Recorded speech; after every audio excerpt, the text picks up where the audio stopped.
This is how I made this beautiful wooden box out of plywood.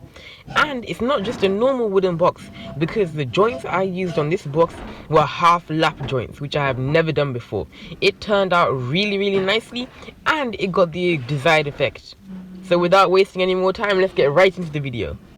So this is the piece of wood that I'm going to be using. I'm just going to go ahead and measure out the size of the box, the bottoms, the sides, and I'm not going to be doing the lid just yet. Then I'm going to measure a straight line all the way across the wood and then start marking it out. Then I'm going to clamp it down on both sides of the box and get ready to cut it. It was really cold in the workshop, so I had to wear some gloves. I've got this wood saw that I'm going to be using to cut it out, and it was actually quite tough. I don't know why.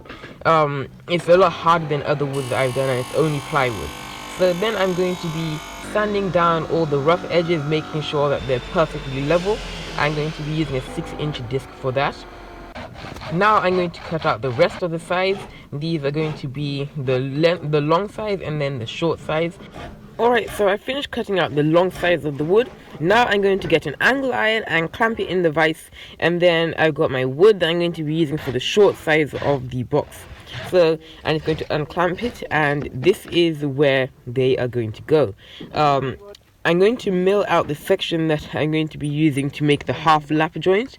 There are other methods to do it, but this is just the preferred method because of the tools in the workshop.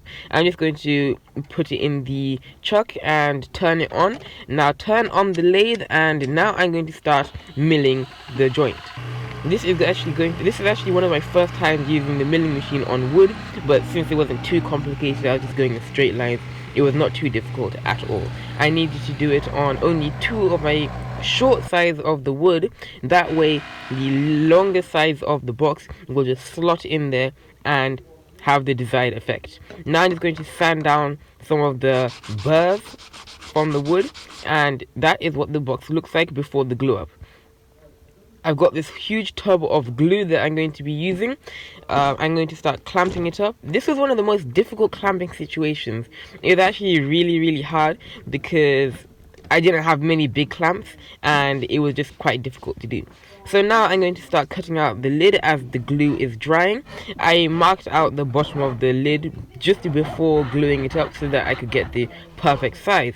Now I'm just going to cut it to size and make sure it's completely finished.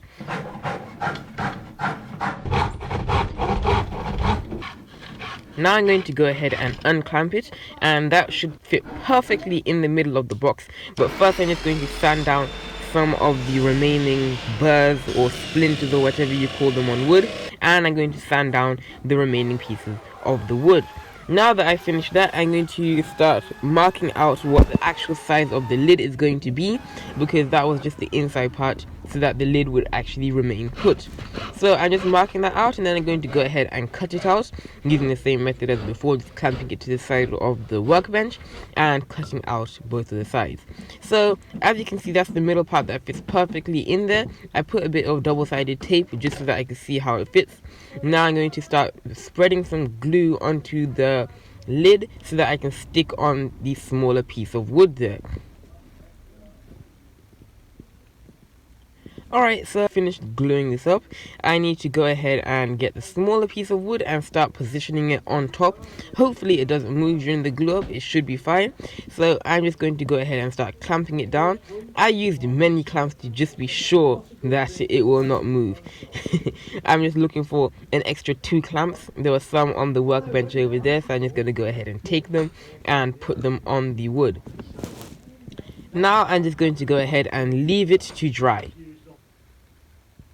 So it's finished drying, and there is a bit of glue squeeze out over there at the side of the box. I'm going to try and sand it off using a file so that it would get into the grooves. Of course that didn't work too well, so I decided to get a chisel and dig beneath the glue. That way I will be able to get all the glue off in very quickly. It was actually really satisfying getting the glue off with the chisel, and it worked really well. So I just decided to use the chisel on the rest of the sides of the box. Now I've finished that, I'm going to start sanding it down, get rid of all the remnant glue on there and the marks that the chisel may have left on there.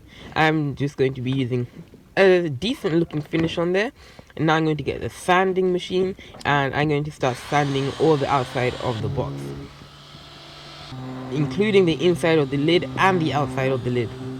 And there we go, the box is finished.